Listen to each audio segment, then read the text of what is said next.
Ćao svima, veliki pozdrav, uvek naravno i na početku, pozdravljam sve koji me prate.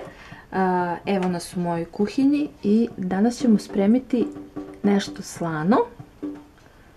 Nalik je na palačinke, ali nisu palačinke. Znači, rekla sam, to je neka slana varijanta na ovoj palačinki, s tim što mesimo testo. Za ovaj današnji recept nam je potrebno naravno brašno. Koristit ćemo jedno jaje, oko 200 ml tople vode, malo kvasca, otprilike 6-7 grama, malo ćemo koristiti i masti, so i na kraj malo kajmaka. Naravno sve to ćemo spremati ovde u tiganju.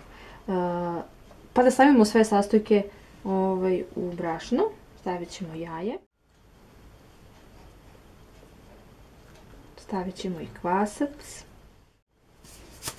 Malo ćemo sve to posoliti.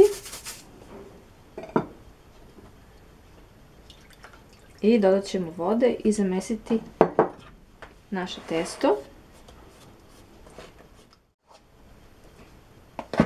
Dodavat ćemo brašno sve do onog momenta dok se ovo sve lepo ne sjedini, dok ne dobijemo jednu kompaktnu masu.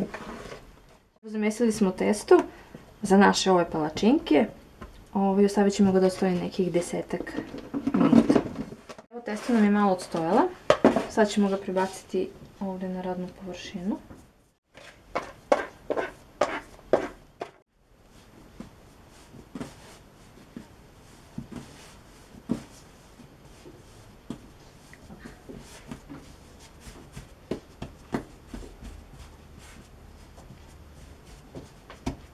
I razvučit ćemo ga u obliku pravouголnika.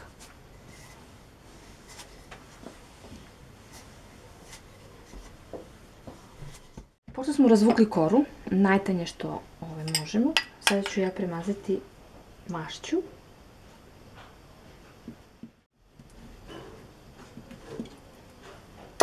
Kada smo to završili, sada ćemo to da urolamo.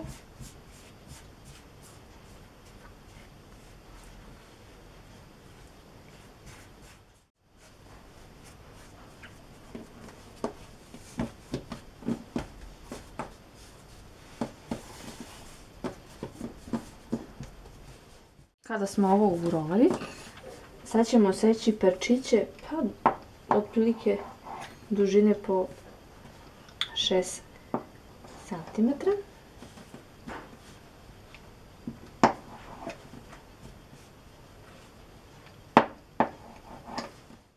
Kada smo to presekli,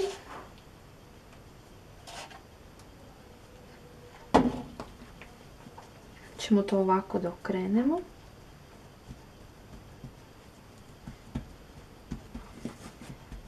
I svaki deo ćemo razvući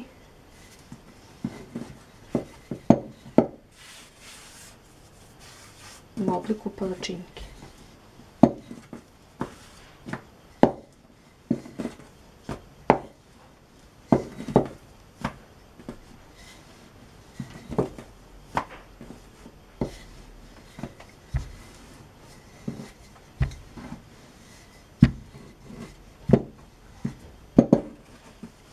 Kada smo to odradili, ostavit ćemo ih da malo odstoje. Vukli smo naše palačinke, da ih nazovemo palačinke. Ovdje sam ja već počela da grejem tiganj. Namazat ću ga sa mašću malo.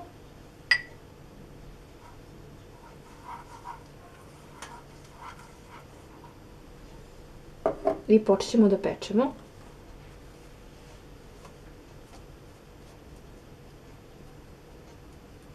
Naše ove palačinke, malo i sa jedne i sa druge strane. Polako pečemo našu prvu palačinku, vidite kako se ona lista zbog masti koju smo stavili unutra i lepo ćemo je zapeći sa obe strane. Prva naša ovako lisnata palačinka je gotova. Idemo dalje, pečemo narednu. Opet ćemo premazati mašću.